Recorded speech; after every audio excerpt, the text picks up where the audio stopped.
Bonsoir à tous, bienvenue sur Atrium Web TV. Ce soir, j'ai l'immense honneur de recevoir Jean Didier. Bonsoir Jean Didier. Bonsoir Stéphanie.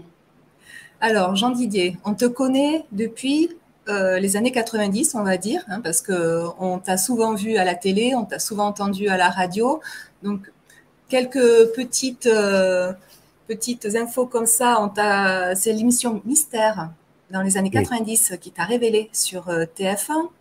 On t'a vu dans C'est mon choix, dans Normal Paranormal, dans Le droit de savoir, dans La soirée de l'étrange, dans Toute une histoire, C'est ma vie, C'est dans l'air, Zone paranormale, et je ne cite pas tout. On t'a entendu aussi souvent à la radio, et puis on continue de t'entendre. Donc, tu as fait Virgin Radio, France Bleu, Sud Radio, Fun Radio, Énergie Europe 2, Le Move pour l'écran de radio, plus tout un paquet d'autres, beaucoup aussi dans la presse. Si j'ai bien compté, tu as 24 livres à ton actif. Oui. C'est ça. Et on te connaît en tant que médium. Oui, en fin de compte, j'ai démarré, ce que beaucoup de gens ne savent pas, c'est que j'ai démarré plus comme magnétiseur, en fin de compte, au départ. J'ai beaucoup travaillé dans le magnétisme et en fin de compte, ce qui se passait, c'est que j'arrivais déjà très jeune à scanner les gens et à comprendre et à voir un petit peu leurs problématiques. Et ça devenait plus de la voyance que de la médiumnité, et puis que du magnétisme et de la médiumnité, effectivement. Donc tout ça, ça s'est mélangé. Il a fallu que ça évolue, il a fallu que ça se mette en place, il a fallu que je m'oriente aussi un peu plus vers quelque chose. Et il s'avère qu'à cette période-là, il y avait aussi beaucoup de voyance qui commençaient à pointer le bout de leur nez grâce à Didier Derlich, le fameux médium qui était sur RTL dans les années 90. Et puis, il y a cette fameuse émission qui a été la première du genre sur TF1, qui était présentée par Alexandre Balou et qui s'appelait Mystère, qui a été une émission qui a révolutionné un petit peu tout le monde du paranormal, de la voyance et de l'ésotérisme. Il faut savoir que cette émission, à l'époque, elle faisait à peu près 10-12 millions de téléspectateurs. Ce qu'on peut plus faire maintenant puisque les chaînes sont plus importantes. Il y a la TNT, il y a les bouquets satellites, il y a le câble, enfin il y a tellement de choses maintenant que les gens sont un petit peu dispersés à droite à gauche. Et à cette époque-là, dans les années 90, on arrivait à faire effectivement des émissions aussi importantes, ce qui fait qu'on avait une visibilité énorme et on pouvait faire passer tranquillement des messages à travers des films qui étaient réalisés par Corinne Spack, qui était la rédactrice en chef de l'émission. Et avec elle, on montait des sujets complets sur des thèmes. Et après, il y avait un débat plateau avec Alexandre Balou. Et ce qui était fort intéressant, c'est que, en fin de compte, il n'y avait pas de problématiques dans le sens où on expliquait les choses aux gens, mais on ne prenait pas ni parti ni d'un côté ni de l'autre et on laissait les gens se faire leur propre avis. Et ça, c'était très intéressant déjà à cette époque-là. Je te remercie. La grande question, enfin, je vais en avoir plusieurs ce soir. Hein. Première grande question, comment tu as réussi, enfin, comment les portes de la télé t'ont été ouvertes? Alors, ce qui s'est passé, c'est que dans les années 80, tu sais, il y a eu l'explosion des radios libres. Et à l'époque, moi, je travaillais déjà j'ai commencé dans ces radios libres à être un petit peu à droite à gauche et à m'amuser, à tirer un peu les tarots. Il s'avère que je me suis retrouvé sur un réseau normand à faire des tirages de tarot aux auditeurs. J'étais sur le réseau FM français, le premier à le faire. Et le premier sur les réseaux nationaux, c'était effectivement Didier Derlich qui le faisait. Et on m'avait dit, puisque Didier Derlich le fait, pourquoi toi tu le ferais pas? Donc voilà, c'est démarré comme ça. Et en fin de compte, ce qui s'est passé, c'est que, tu sais, il y a énormément de gens, journalistes, producteurs, etc., parisiens, qui vont très souvent en Normandie, pour pas te dire du côté de Deauville, Trouville, etc. Et en fin de compte, cette radio émettait dans ces coins-là. Et comme moi, je faisais mon émission les week-ends, du coup, ils m'entendaient. Et en fin de compte, ce qui se passait après, c'est que quand il rentrait à Paris, il m'appelait pour me dire, voilà, on prépare telle émission, on vous a entendu à la radio, est-ce que vous seriez intéressé de faire ça? Alors, ça a été très drôle parce que la toute première fois que j'ai fait donc l'émission Mystère, j'ai dit, OK, moi je veux bien, mais j'ai jamais fait de télé, j'avais jamais fait de télé auparavant. Donc, je dis, je sais pas du tout comment je vais me comporter. Pour un médium, c'est toujours un peu compliqué d'être sur un plateau de télé parce que on a quand même une forme d'hypersensibilité qui est présente et qui peut perturber ou stresser. Et en fin de compte, ça s'est plutôt pas mal passé dès la première émission. Et ce qui a été marrant d'ailleurs, c'est que Corinne Spack, la directrice d'antenne, est venue me voir après en me disant, mais franchement, moi j'ai l'impression que tu as déjà fait de la télé. Elle voulait pas me croire, quoi. Donc, c'était très drôle. Et en fin de compte, si tu veux, ça a été quelque chose d'assez facile derrière parce que moi j'ai la chance d'avoir ce côté communicatif que les médias cherchent souvent, parce qu'il faut savoir, comme je le disais, que souvent les médiums sont un peu bloqués quand ils sont dans des émissions de télévision, ils sont stressés et ils perdent le fil de ce qu'ils font. Et moi, j'ai cette chance, je ne sais pas pour qui, pourquoi, c'est peut-être ma bonne étoile, mais j'arrive à communiquer assez facilement dans les médias. Donc, du coup, ça a fait très vite le tour. Et après ces émissions, c'est pour ça que je me suis retrouvé très facilement dans d'autres émissions derrière. Mais c'est peut-être aussi un rôle que tu avais de prendre au sérieux aussi la médiumnité de la part de la télé, parce que c'est vrai Oui, que tout ce qui est ésotérisme paranormal, enfin, surtout paranormal, c'est un petit peu moqué oui. par les journalistes, par les animateurs, par la télé en général. Donc, je pense que tu as eu cette mission-là aussi, tu vois, de rétablir un petit peu la vérité et puis de montrer qu'un médium, c'est sérieux, quoi. Bah, si tu veux, ce qui s'est surtout passé, c'est que il y avait beaucoup de personnes qui avaient, en tant que médium, du mal à communiquer, comme je le disais.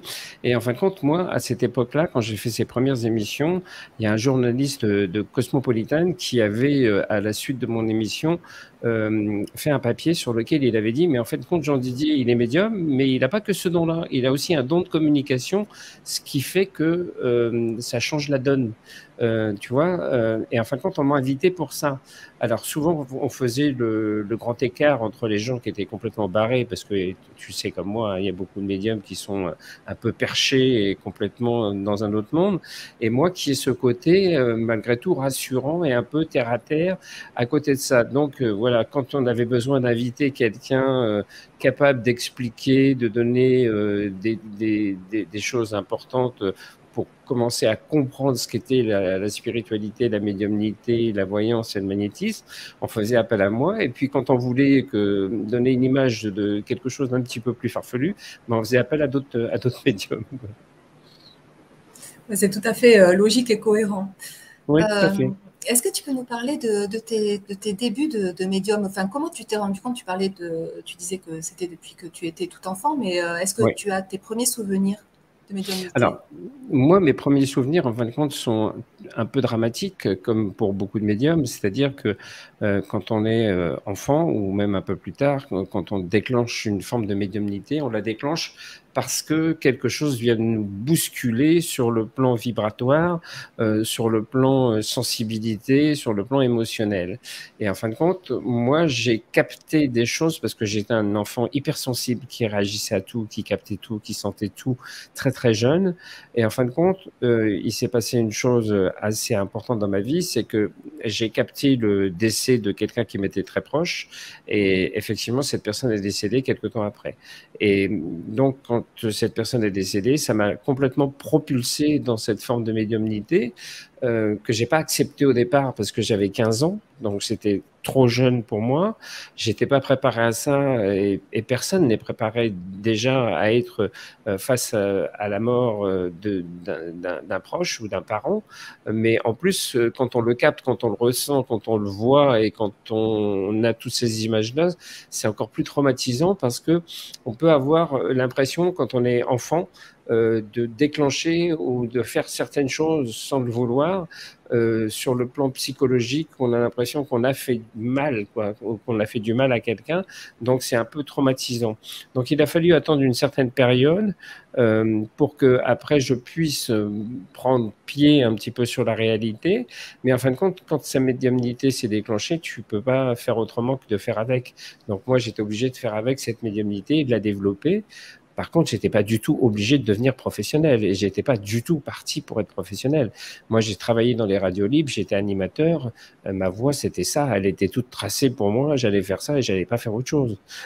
Donc, si tu veux, c'est la vie, les rencontres. Moi, je dis toujours que le timing et les rencontres sont importantes pour tout le monde et c'est ce qui s'est passé pour moi. C'est-à-dire que en travaillant dans la radio, j'ai rencontré des gens qui m'ont montré ce chemin-là et qui m'ont dit que ma voix, elle était là-dedans. C'est chouette quand ça se passe comme ça, tu vois, quand on prend en compte les signes, oui. Tu vois, les rencontres, parce qu'il arrive qu'on passe à côté parfois. Exactement. En fin de compte, il faut toujours écouter ce qui se passe autour de soi et puis faire très attention aux rencontres, aux personnes qui sont sur notre chemin. Les gens qui sont mis sur notre chemin sont là pour nous faire évoluer, pour faire évoluer aussi les personnes avec lesquelles on est en contact, effectivement, mais il y a un cheminement à faire. Voilà, et moi je parle toujours du fait qu'il faut être à l'écoute de ça, parce que, en fin de compte, on peut passer à côté d'une chance ou à côté de quelque chose. Et il faut écouter ça, et ça veut dire écouter son intuition aussi. À partir du moment où on fait ce genre de choses, on déclenche son intuition, et il faut toujours suivre son intuition, parce que à partir du moment où on bascule dans le mental et qu'on commence à réfléchir, si on réfléchit de trop, on n'est plus dans l'intuition et on n'a plus cette forme de sensibilité qui nous permet de savoir où il faut aller. Alors, je suis complètement d'accord, mais des fois, c'est pas évident pour tout le monde d'écouter son intuition, en fait, parce qu'on est tellement, justement, mentalisé, on est tellement insécurisé, on est formaté. En fait, on est coupé de la nature, on est coupé de nous. Donc, est-ce que tu aurais un conseil aux personnes, justement, pour réentendre leur petite voix? Alors, moi, je pense que de toute façon, on est arrivé dans une ère maintenant de spiritualité dans laquelle il faut être connecté à soi. Alors, on parle beaucoup de son enfant intérieur, donc il faut être connecté à son enfant intérieur, effectivement. Et puis, il faut être connecté à son intuition. Tu sais, on demande toujours qu'est-ce qu'il faut faire pour être connecté à son intuition. Ben, la chose la plus simple, c'est de ne pas réfléchir. Parce que quand on commence à réfléchir, on rentre dans le mental. Et le mental, comme je l'expliquais, ça permet effectivement d'avoir certaines choses qui vont nous guider, nous aider. Et c'est important de temps en temps de réfléchir. Je ne dis pas qu'il faut faire abstraction complètement de ça, mais ce qui est le plus important, c'est de se dire, voilà, tu sais, dans la vie, on a tous été à un moment confrontés à un choix à faire. C'est arrivé à tout le monde. Et quand on fait ce choix, bien souvent, on a une première idée qui vient à l'esprit à partir du moment où on n'a absolument pas réfléchi. C'est quelque chose qui vient naturellement et qui, effectivement, s'appelle l'intuition. Et on écoute cette voix-là, qui est notre intuition. Et puis après, on se met à réfléchir et on se met à faire des comparaisons, à dire oui, mais alors, si je fais ci, si je fais ça, mais si je fais comme ça, est-ce que ça va pas être mieux avec ceci et cela? Et en fin de compte, on finit par aller sur la décision qui va plus sur le mental. Et les 3/4 du temps, on se plante. Et qu'est-ce qu'on se dit au bout du compte? Si j'avais su, j'aurais écouté ma première intuition. Et ça, je ne connais pas une seule personne qui ne m'a pas dit un jour, si j'avais su, j'aurais écouté ma première intuition. Parce que c'est arrivé à tout le monde. Alors ce soir, on a le plaisir de t'accueillir pour parler de ce livre-là. Oui. Le pouvoir magique des pierres et des cristaux, qui a été publié au Lotus l'éléphant. Donc, les amis, n'hésitez pas à intervenir, à interagir. Si vous avez des questions, si vous avez des commentaires, si vous connaissez le livre, n'hésitez pas à poster vos petits commentaires, justement. Alors, ce livre-là, recette de cuisine. Oui, c'est un peu comme ça que j'ai l'habitude de l'appeler, parce qu'en fin de compte, on a travaillé, il faut savoir que le lotus et l'éléphant, c'est une branche du groupe Hachette. Hachette a des moyens assez importants de mettre en place des livres bien construits. Moi, j'ai eu la chance de travailler avec une illustratrice, d'avoir la possibilité de mettre en place différents textes, de valoriser un petit peu mon travail. Et en fin de compte, effectivement, c'est présenté comme un livre de cuisine parce qu'il y a des illustrations qui disent, voilà, dans ce rituel, vous allez faire ça en premier, ça en deuxième, ça en troisième, et à chaque fois, il y a une illustration qui explique comment faire. Donc, c'est un peu comme quand on te dit, dans une recette de cuisine, on voit un bol et quelqu'un qui casse des œufs qui dit, ben, faut commencer par casser les œufs pour les mettre dans la farine. Là, c'est un peu la même chose. Et c'est un côté très pratique. On a voulu faire quelque chose de ludique et de pratique, en partant du principe que la magie, tu sais, c'est quelque chose qui est très à la mode depuis 2-3 ans. Par contre, les cristaux, on en parle depuis des décennies.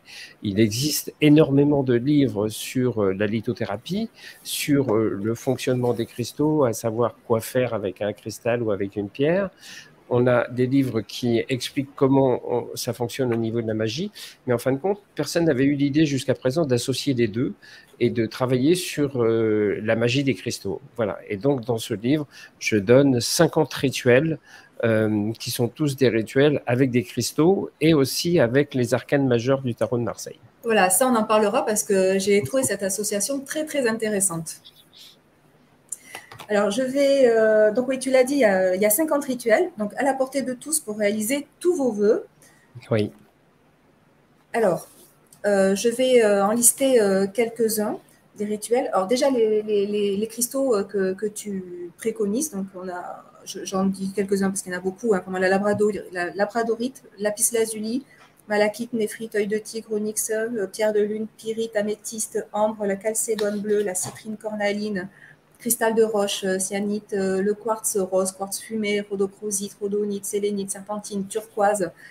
Donc, jaspe rouge, il y en a, voilà, il y en a 50 du coup.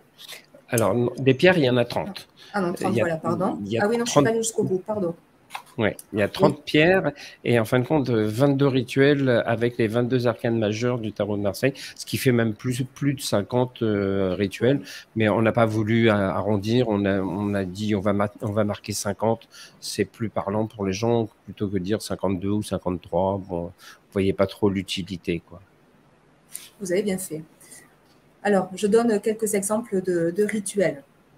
Alors, action magique pour la communication, pour la confiance en soi, pour l'amour, contre les angoisses, pour la chance, l'énergie, la prospérité, la sensualité, pour recharger les cristaux, contre les phobies, pour la sexualité, pour la réalisation d'un projet, contre les envoûtements, pour la créativité, pour la protection d'une pièce ou d'un local, pour la sphère professionnelle, pour chasser les ondes négatives, pour l'évolution spirituelle, pour développer l'intuition, pour vous protéger des médisances, pour déclencher la chance matérielle, déclencher la paix intérieure, contre la jalousie, il y a eu aussi, pour la protection de votre habitation, pour la consolidation d'une relation amoureuse, pour entrer en contact avec son enfant intérieur, justement, c'est à faire, pour l'émotionnel, pour nettoyer les chakras, pour vivre mieux, pour calmer les enfants.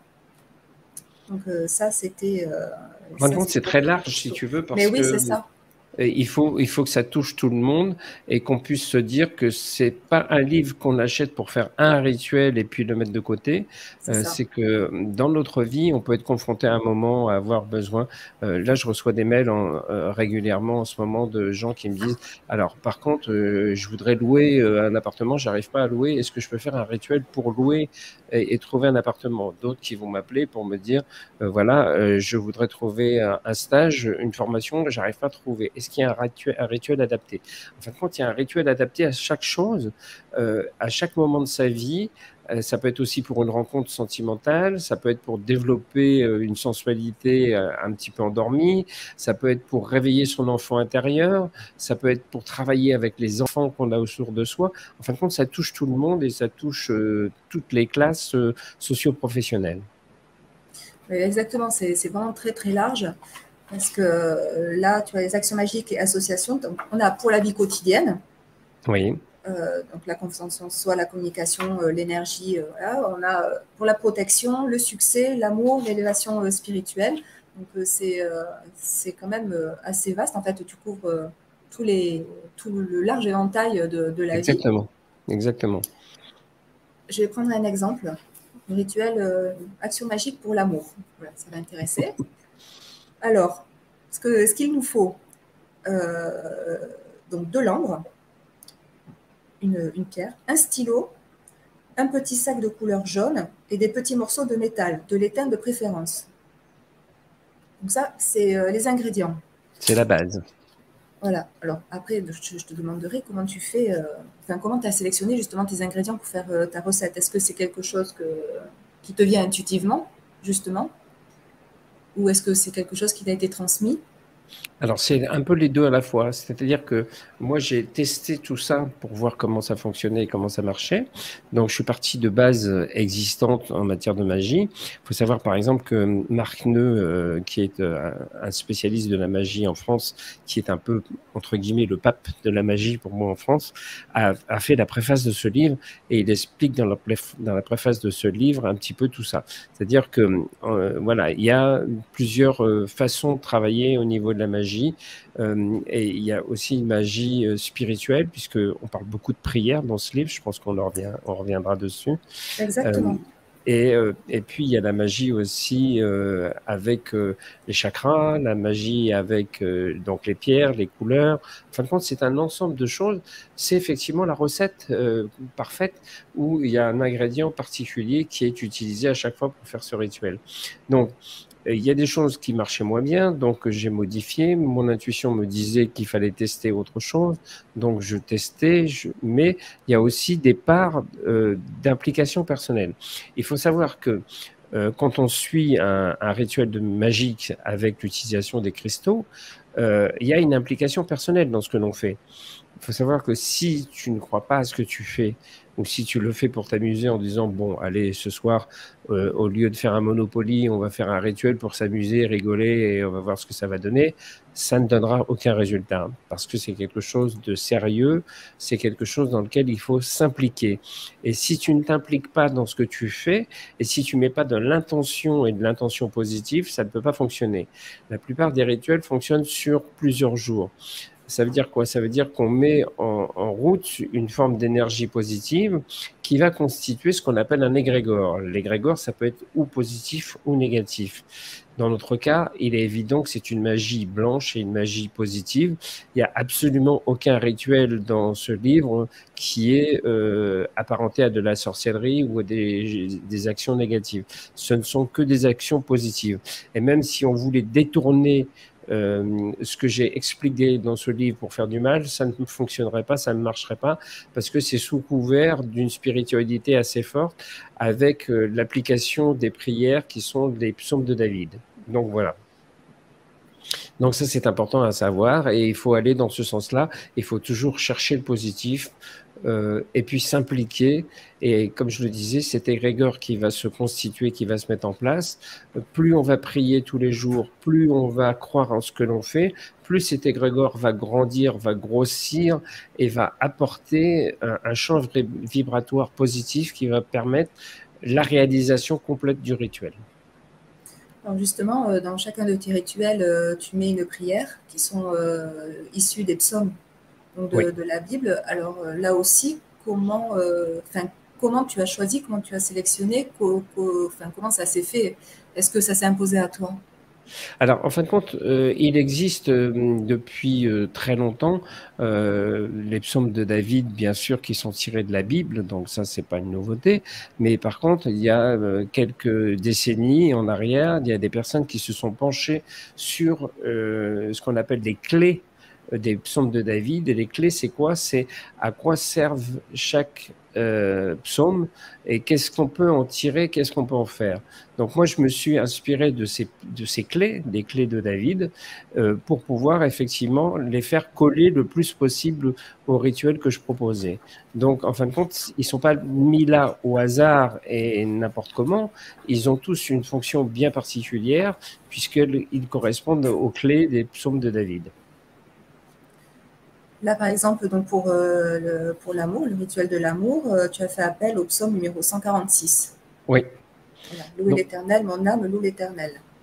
Voilà, donc ça veut dire que ce psaume, il a un rapport avec tout ce qui est en action de prière, avec tout ce qui est effectivement amour, sentiment, etc. Il faut bien savoir une chose, c'est que déjà quand tu prends ne serait-ce qu'une simple prière, tu fais déjà une action magique à partir du moment où tu pries. Pourquoi? Parce que quand tu pries, tu demandes quelque chose.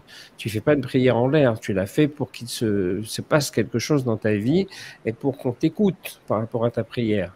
Quand tu allumes une bougie, que ce soit quelque religion que ce soit, et je l'explique dans mon livre d'ailleurs, effectivement, moi je parle des psaumes de David, mais il n'est pas exclu que quelqu'un qui est d'une religion musulmane ou d'une autre religion, par exemple juive ou autre, ait envie de mettre des prières plus adaptées, ça c'est tout à fait possible. Il n'y a absolument aucun problème par rapport à ça. Simplement, il faut toujours savoir que quand on commence à prier, on est en demande et on fait un acte magique déjà, quoi qu'il en soit. Alors, on continue sur le rituel de l'amour. Oui. Alors, première étape. Un vendredi, jour de Vénus, nettoyez une pierre d'ambre en la plaçant sous l'eau du robinet, puis faites-la sécher dans vos mains. Alors, je t'interromps 2 secondes. En fin de Dis-moi. compte, j'explique pourquoi on l'a fait sécher dans les mains. Oui. Tout simplement, c'est pour se charger de son magnétisme personnel et pour qu'elle s'amplifie et qu'il y ait une énergie beaucoup plus importante et beaucoup plus forte. À partir du moment où on pose une pierre sur une table et qu'on la laisse toute seule de son côté, elle ne se charge pas de magnétisme. Si on impose les mains sur une pierre ou si, par exemple, comme je dis souvent, si on la laisse sécher à l'intérieur de sa main, elle va prendre l'énergie qui est en nous et le magnétisme qui est en nous, elle va se charger de ça. Donc ça veut dire que ça apporte quelque chose de supplémentaire qui va permettre encore plus la réalisation du rituel en question. Je te remercie pour cette précision. Étape numéro 2. Une fois qu'elle est sèche, gardez-la entre vos mains et faites la demande suivante. Je programme cette pierre pour qu'elle m'envoie la personne qui m'est destinée. Je programme cette pierre pour qu'elle m'apporte la personne qui m'aimera d'un amour sincère. Je programme cette pierre pour qu'elle me permette de vivre dans un amour réciproque. Donc ça, ce texte-là, c'est toi qui le... Oui. Oui, ça c'est moi qui ai créé ce toi. texte qui ressemble à une prière, hein, quelque part. Ah Hein. oui. C'est une prière ou un mantra. Il y a des gens qui vont dire, oh, ça fait mantra. Oui, c'est une prière ou un mantra. Alors maintenant, on n'est pas obligé de la suivre lettre par lettre. Une fois de plus, si on veut mettre son propre mantra, soit si on est habitué à faire des mantras ou si on a des livres avec des mantras on pense qu'ils sont plus adaptés, pourquoi pas. Maintenant, s'il existe ce type de livre avec des bases qui sont données de façon spécifique par rapport à un mantra et par rapport à une prière, il vaut mieux utiliser celle qu'on trouve dans le livre quand on l'a entre les mains. Alors, étape numéro 3. Procurez-vous ou confectionnez un petit sac de couleur jaune et dessinez dessus le signe représentant la planète Vénus. Étape numéro 4. Mettez votre pierre d'ambre dans le sac, ajoutez-y un peu de vos cheveux et un petit morceau de métal. Donc l'étain, de préférence. Oui, l'étain de préférence parce que c'est quelque chose qui est... On peut utiliser du plomb aussi également. Moi, j'ai des rituels avec du plomb qui marchent aussi très bien. En fin de compte, on utilise quelque chose qui va servir de récepteur et qui va condenser les ondes que l'on va envoyer et ce fameux égrégore que l'on va constituer quand on fait son travail sur la réalisation de ce rituel. Donc, les cheveux, c'est quoi? C'est aussi quelque chose qui nous appartient, qui sont en nous. Il y a notre ADN dedans, il y a notre magnétisme, il y a notre sensibilité, notre histoire. En fin de compte, il y a tout à l'intérieur de tout ça. Et pourquoi utiliser et mettre le signe de Vénus? Parce que Vénus, c'est la planète, en astrologie, c'est la planète de l'amour, tout simplement. Donc, on va mettre tous les éléments qui sont le plus parlants possible et imaginable pour pouvoir mettre en action ce rituel. Et dernière étape, fermez le sac et placez-le sous votre oreiller pendant 10 jours. Alors, et après, on fait la prière. Voilà. Après, à la suite, il y a donc un psaume de David qui est à réciter. Et si on peut le réciter pendant 10 jours tous les soirs, au moment où on se couche, c'est encore mieux. D'accord, merci pour cette précision. Et donc, au bout de 10 jours, le petit sac, on en fait quoi? Alors le sac, on peut le garder avec soi, on peut le mettre sur une table de nuit, on peut le mettre sur un bureau, on peut le mettre dans un tiroir quelque part. Ça, c'est pas quelque chose qu'on est obligé de jeter, on peut le garder avec soi. C'est un petit peu quelque chose qui va faire la prolongation de ce qu'on a mis en œuvre, parce qu'il faut savoir que c'est pas spécifiquement au bout des 10 jours précisément que le rituel va faire effet. Le rituel, il faut 10 jours pour le mettre en application, mais ça peut prendre du temps derrière. Donc, ça veut dire quoi? Ça veut dire que des fois, il va être important de pouvoir recommencer ce rituel ou de le refaire. Donc, si on a gardé le sac avec tout ce qu'il y a dedans, ben, on n'a pas besoin de le refaire. Et on recommence le processus simplement avec les prières et les 10 jours de prière et le petit sac sous l'oreiller. Voilà, il faut pas perdre de vue que on claque pas dans les doigts pour que tout ça se réalise, quoi. Alors, du coup, justement, quel est le délai à peu près Alors, ça de dépend. réalisation? Il n'y a pas de délai particulier puisque ça dépend de l'implication de chacun. Et comme moi, je ne peux pas savoir quand une personne va faire ce rituel, quelle implication elle va mettre dedans. Est-ce que tous les jours, elle va être bien concentrée? Est-ce qu'elle va remplir cet égrégore d'ondes positives? Et est-ce qu'elle va croire en ce qu'elle fait? Est-ce qu'elle va avoir des intentions qui sont bonnes et qui sont louables? Tu sais, c'est compliqué parce qu'on ne sait pas du tout comment chaque personne intervient. C'est exactement pour le magnétisme. Quand tu appliques des soins, entre guillemets, sur quelqu'un pour régler une problématique, tu as des gens qui vont réagir très vite et d'autres qui vont mettre beaucoup de temps. Donc, il va falloir des fois plusieurs séances de magnétisme. Et puis, pour d'autres, en une séance, ils vont être soignés, ils vont être guéris. Donc, ça dépend de l'implication de chacun. Mais on a une moyenne quand même. Si on fait ce rituel, enfin, n'importe lequel, par exemple, pour trouver un appartement ou une maison, Alors, oui, je suis concentrée, je le fais pendant 10 jours. Enfin, je sais pas si les délais sont les mêmes pour tous les non, rituels. Non. chaque rituel est différent. En fin de compte, si Ah tu oui. veux, ce qui se passe, c'est que quand on fait un rituel, on part du principe qu'au bout de 15 jours, s'il n'y a rien qui s'est produit, il faut renouveler, refaire ce rituel.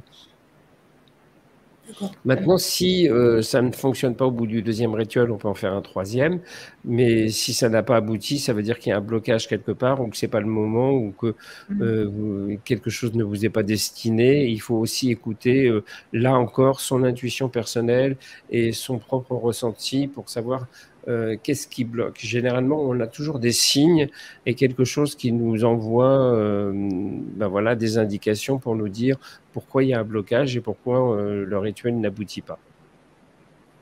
Alors, question ingrédients, là aussi, on est vraiment dans une cuisine. Je prends l'action magique pour la protection d'une pièce ou d'un local. Il nous faut un support bleu, mouchoir, serviette, etc. 3 labradorites, 4 ou 5 morceaux de charbon de bois, une assiette creuse, de l'eau de source. Oui. Voilà, par exemple. Oui. Oui, par exemple. Mais effectivement, si tu veux, chaque rituel est différent. Il y a, pour ainsi dire, pas deux rituels qui se ressemblent et ils sont adaptés et on ne peut pas les interchanger, si tu veux. Comme par exemple pour les pierres, des fois, j'ai des personnes qui m'écrivent en me disant, alors voilà, vous avez parlé de la cornaline elle est rouge, mais moi j'ai une jaspe rouge et j'ai pas de cornaline. Est-ce que je peux la remplacer? Ben non, on peut pas la remplacer parce qu'elles n'ont pas du tout le même effet. Elles sont pas faites pour faire le même rituel, elles sont pas faites pour faire la même chose. Mais dans l'esprit, dans la tête de certaines personnes, le fait qu'elles soient de la même couleur, ça veut dire que du coup, on peut se permettre de le faire. Alors, j'explique que par contre, il est possible à certains moments de substituer une pierre par rapport à un cristal de roche, parce que le cristal de roche, lui, il a cette faculté de remplacer d'une certaine façon un petit peu toutes les pierres quand on n'a pas la pierre qu'il nous faut. Mais il ne faut pas en abuser non plus, parce que si les pierres sont destinées à des choses bien spécifiques, autant le faire. Ce n'est pas la peine de se dire, bah, j'ai un cristal de roche, du coup, je vais faire tous mes rituels avec un cristal de roche. C'est la carte Joker. Voilà, après, ça n'a plus aucun intérêt. En fin de compte, c'est simplement pour dépannage, on va dire, voilà, quand on a besoin d'être dépanné, si on a plusieurs pierres et qu'on a besoin de plusieurs pierres, par exemple, on peut avoir besoin de 3 ou 4 aventurines. Si on n'a pas, et s'il en manque une, ben on peut en prendre une en cristal de roche. Mais il est quand même important d'avoir une base plus importante d'aventurines. Et justement, là, on prend l'exemple, l'action magique pour la sphère professionnelle, où il faut 4 lapis lazuli. Voilà. Donc là, si on n'a pas les 4 lapis lazuli, et s'il en manque une, au pire, mais moi je pense qu'il vaut mieux faire le rituel correctement du début jusqu'à la fin. Tu sais, on parle beaucoup de recette de cuisine. Des fois, tu loupes une recette de cuisine parce que tu dis, bon, j'ai pas cet ingrédient, mais c'est pas grave, je l'ai pas, donc je ne le mets pas. Et en fin de compte, ta recette, elle est loupée, elle marche pas. Oui. Et ben là, c'est un petit peu la même chose. Oui, parce que c'est quand même, c'est vraiment du quotidien. C'est vraiment à la portée de tout le monde. Et puis, c'est pratique, c'est simple et puis efficace. Tout à fait. Donc là, je reste sur cet exemple de la sphère professionnelle. Tu vois, tu préconises donc 4 lapis lazuli, une craie verte, votre carte de visite, la carte de visite de l'autre personne et 4 bougies vertes. Voilà, donc ça reste vraiment dans du concret et puis on n'a pas besoin de faire des dépenses, des choses qu'on trouve nulle part. En fait, on a tout sous la main, quoi. Voilà, alors il y a simplement une chose que je voudrais préciser par rapport aux bougies, parce que ça, on m'a souvent posé la question. Il y a des gens qui achètent des bougies et en fin de compte, pour économiser ou pour vendre pas cher certaines bougies, les gens prennent des cierges blancs à la base et mettent une espèce de couche de cire verte ou bleue ou jaune ou autre sur cette bougie blanche. Et en fin de compte, il faut surtout pas utiliser ce type de bougie. Il faut utiliser ce qu'on appelle des bougies qui sont teintées dans la masse. Parce que les bougies teintées dans la masse, il n'y a pas de problème puisqu'elles sont entièrement de la couleur dont on a besoin et elles sont beaucoup plus efficaces. Alors du coup, où est-ce qu'on les trouve ?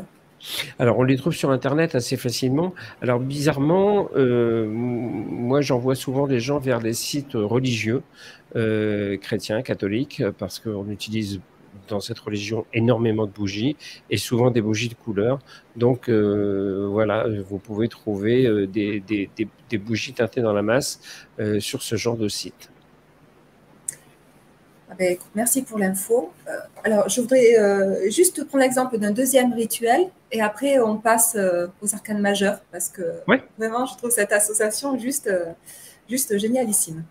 Alors, je vous ai choisi l'action magique contre la jalousie.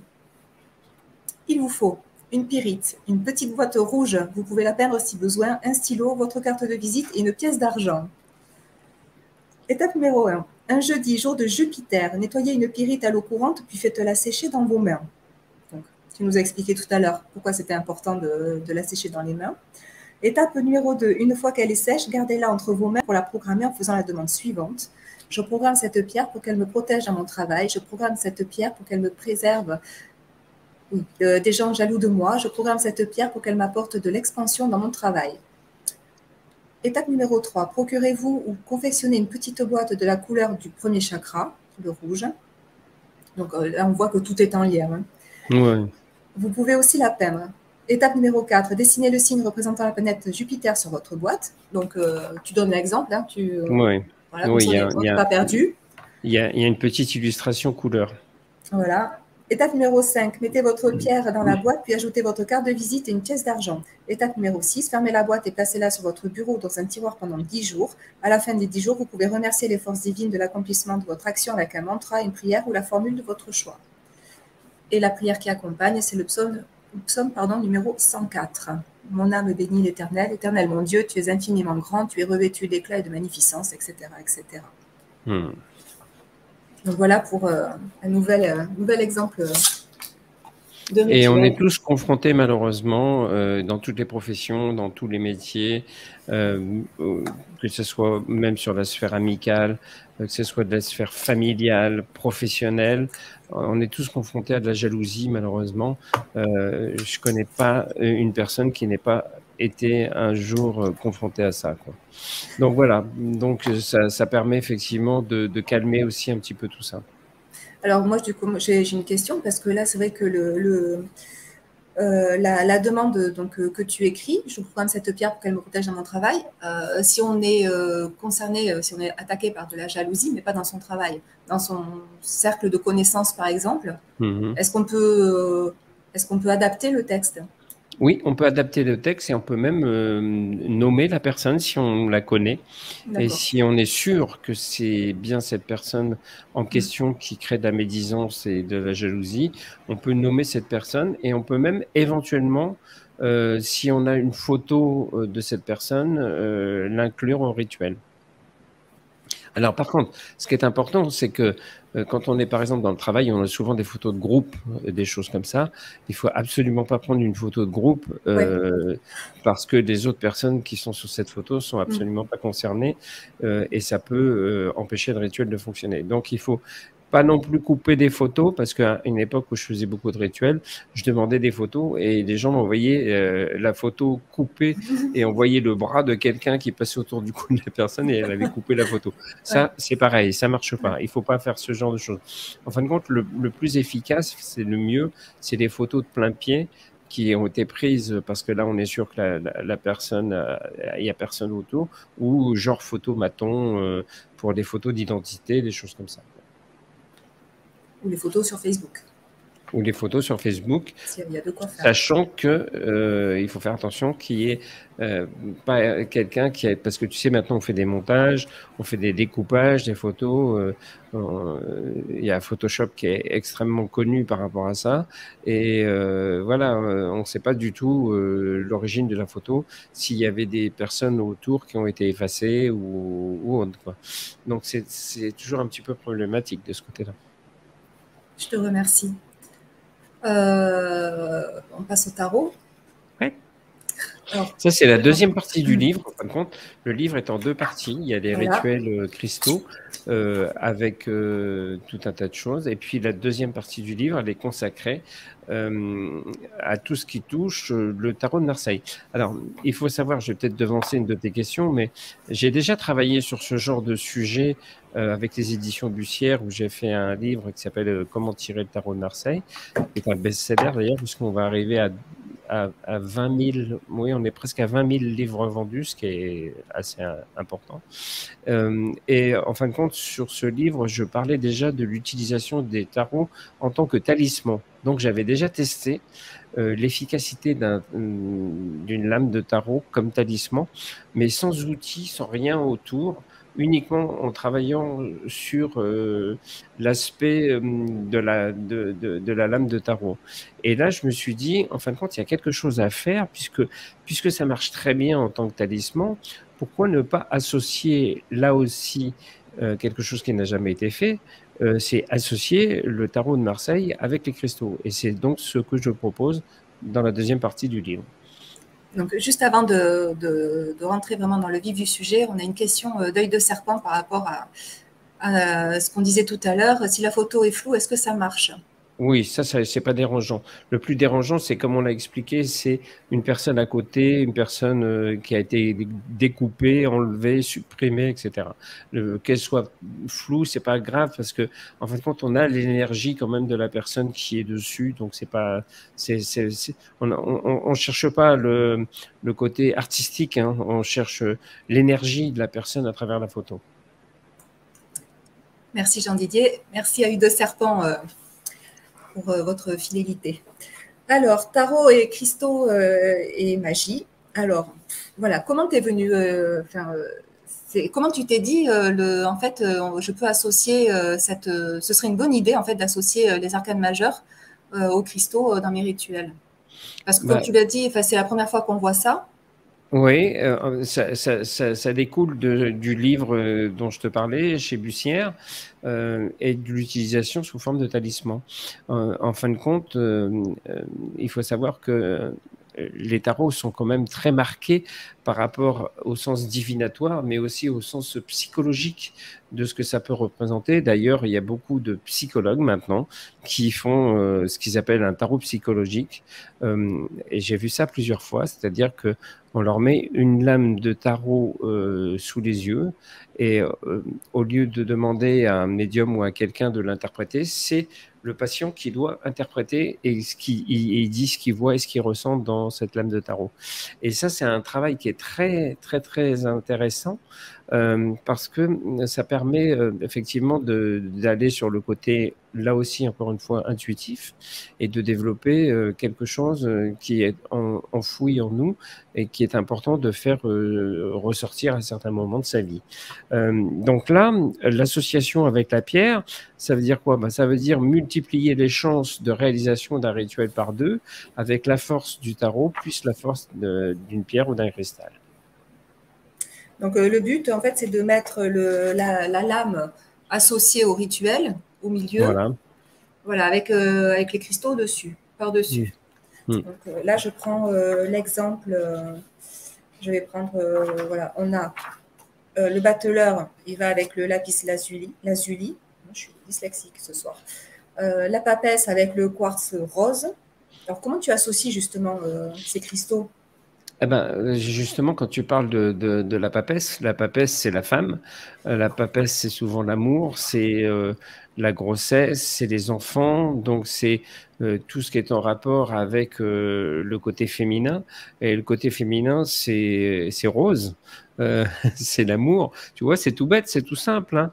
Mais en fin de compte, voilà, ça veut dire quoi? Ben, la première chose qui vient à l'esprit, ben, c'est le quartz rose, puisque ça définit la femme. D'accord. Et après, on a l'impératrice avec l'amazonite. Voilà. Et là, l'amazonite, c'est tout ce qui est en rapport avec la communication, tout ce qui est en rapport avec le relationnel avec les autres. Et puis, l'impératrice, c'est ce côté aussi de la femme qui a un certain pouvoir. Donc, on exerce aussi une certaine forme de pouvoir au féminin, contrairement, par exemple, au battleur qui, lui, représente le pouvoir au masculin. Et puis après, il n'y a pas de hasard non plus, parce que dans l'amazonite, il y a l'Amazone. Exactement. Ce pouvoir-là. L'empereur avec la sélénite. Le pape avec la néphrite. L'amoureux avec le grenat almandin. Le chariot avec le péridot. La justice et l'onyx. L'ermite et la serpentine. La roue de fortune et l'aventurine. La force et la citrine. Alors là, par exemple, tu vois, on va s'arrêter 2 secondes sur la roue de fortune et l'aventurine. Alors moi, c'est une pierre de prédilection, tu vois, j'en ai toujours avec moi, c'est des petites pierres. Alors d'ailleurs, au passage, j'explique que cette pierre-là, ça s'appelle une pierre galée et que c'est ce qui est le plus pratique pour utiliser sur les rituels.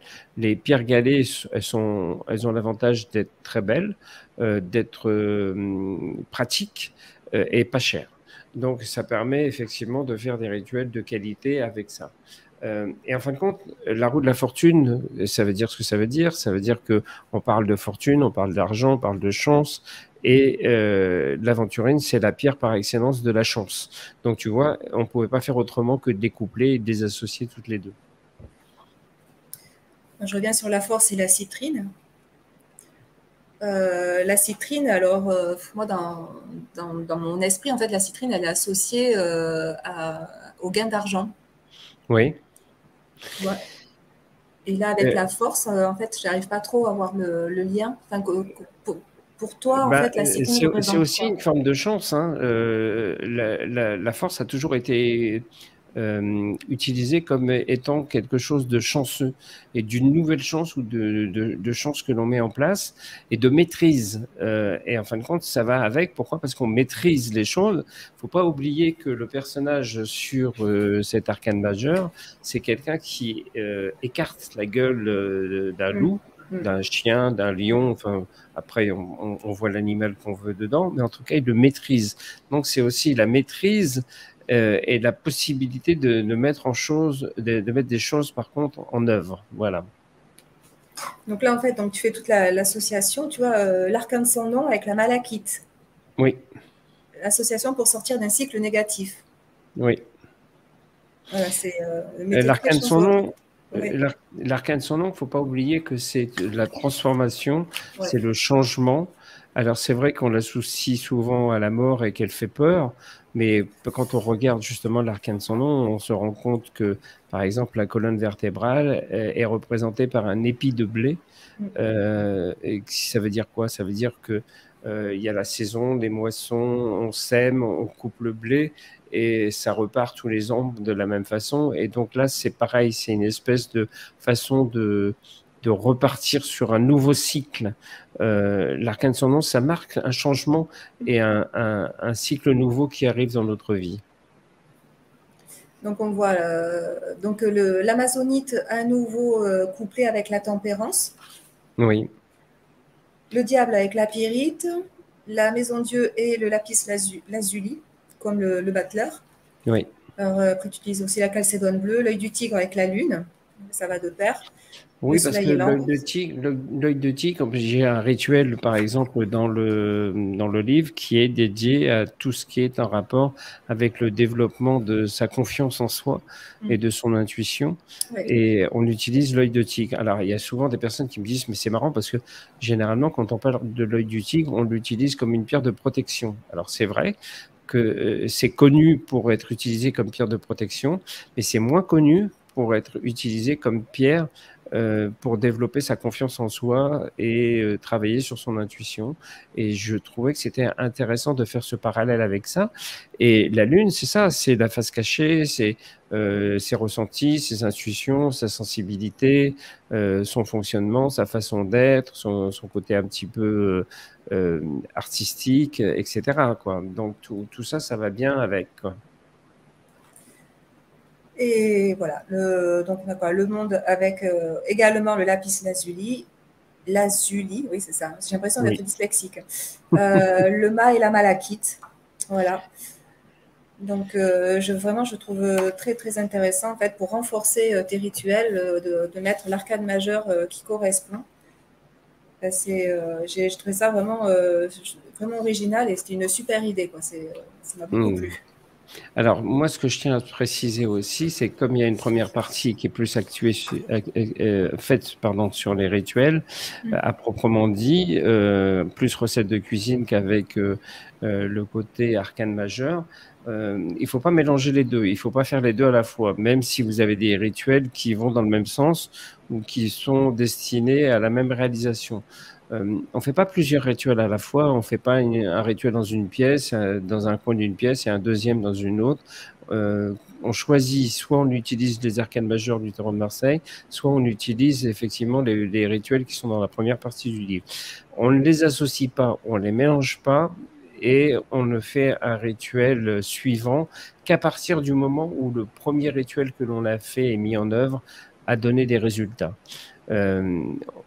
Par exemple, on ne se dit pas, bon, j'ai fait un rituel, ce rituel n'a pas marché, donc du coup, je le mets de côté, je passe à autre chose. Non, on continue sur ce premier rituel, on le refait une deuxième fois, une troisième fois. Par contre, si effectivement, comme je le disais au début de l'émission, si ça n'a pas marché au bout de 3 fois, là, on peut passer à autre chose. Mais il ne faut pas baisser les bras tout de suite et il ne faut pas s'arrêter. Et ce n'est pas parce que le rituel n'a pas marché du premier coup qu'il ne marchera pas après. Je te remercie pour cette précision. Oui, tu fais bien de le dire, hein, parce que c'est vrai que pour les personnes qui ne sont pas habituées à faire des rituels, c'est vrai qu'on aurait tendance à en faire plusieurs à la fois pour que ça aille plus vite et pour régler tous les problèmes en même temps. Mais ça ne marche pas comme ça, il faut aussi laisser le temps au temps. Et puis, il y a un calendrier cosmique, hein, donc il faut respecter ça aussi. Alors, on nous redemande le nom du livre. Alors, tu vas pouvoir l'afficher. Là, voilà, Le pouvoir magique des pierres et des cristaux de Jean Didier. Voilà, donc qui est publié chez Le Lotus et l'Éléphant. Voilà, que vous pouvez trouver partout. Et je vous mettrai en lien dans la description l'endroit où vous pourrez commander directement le livre. Voilà, mais Jean Didier, je crois qu'on a fait le tour. Oui, bah écoute, je pense qu'on a bien expliqué en tout cas tout ce qu'il y avait dans le livre, tout ce qu'on pouvait trouver.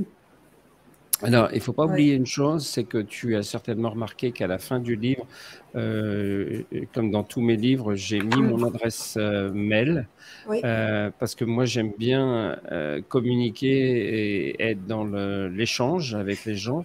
Donc effectivement, je pense que sous la vidéo, il y a aussi mon site internet où les gens peuvent, à partir du site, avoir mon adresse mail. Autrement, voilà, ça c'est le site internet. Maintenant, si vous voulez me trouver, c'est assez facile maintenant. Quand on tape Jean Didier sur Google et Jean Didier Medium, on l'a très facilement. Ah, c'est toi qui apparais en premier. T'es Oui, très bien oui. référencé. Oui, oui, oui, de ce côté-là, ça fonctionne très très bien. Et voilà, si vous avez des questions particulières avant d'acheter le livre, si vous vous posez des questions pour vous dire est-ce que ça va marcher pour ci, est-ce que je peux le faire pour ça ou autre, envoyez-moi un petit mail. Mais c'est très gentil, vraiment, de ta part, très généreux là, d'être aussi disponible. Bah, tu sais, à partir du moment où on fait ce métier, moi, ça fait 35 ans, hein, sans que ça paraisse, que je suis dans ce métier, puisqu'on en a parlé, j'ai commencé dans les années 90, et déjà même avant, je faisais déjà de la radio, donc j'ai commencé même avant. Il faut savoir que j'ai toujours été quelqu'un qui a aimé communiquer et partager et transmettre des choses. Et c'est vrai que maintenant, par contre, beaucoup de personnes m'écrivent aussi des mails pour me demander des consultations en médiumnité. Ça, j'en fais plus du tout. Ça fait 2 ans que j'ai arrêté totalement les consultations parce que voilà, il y a un moment, quand ça fait plus de 30 ans que tu fais des consultations, ben, il faut prendre sa retraite. Et puis maintenant, voilà, je suis plus dans la communication et dans la transmission des choses à travers mes livres. Et c'est pour ça que j'aime bien garder le contact avec les personnes qui achètent les livres. Ben, merci à toi. Merci beaucoup pour ce super moment qu'on a passé ensemble. Ben écoute, c'est moi qui te remercie parce que c'est la première fois que l'on fait une émission ensemble et du coup, je te découvre aussi un petit peu et c'est un moment qui pour moi a été très agréable. Merci beaucoup. Merci à toi vraiment d'avoir accepté mon invitation. Merci à vous tous qui étaient avec nous ce soir.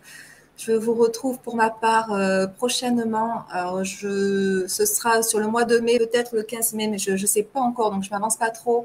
Mon prochain invité sera Laurent Espinoza et le thème de l'émission sera comment connecter l'âme à la matière. Donc ça sera aussi très intéressant. Jean Didier, merci beaucoup. Merci à toi en tout cas et puis j'espère qu'on aura l'occasion peut-être de refaire d'autres émissions ensemble. Avec un grand plaisir, vraiment, vraiment un grand plaisir. Merci à vous tous. Je vous souhaite tous une très très bonne soirée et puis un très bon week-end. On est jeudi soir, mais on est presque en week-end. À très Merci à tout bientôt. le monde, au revoir. Au revoir.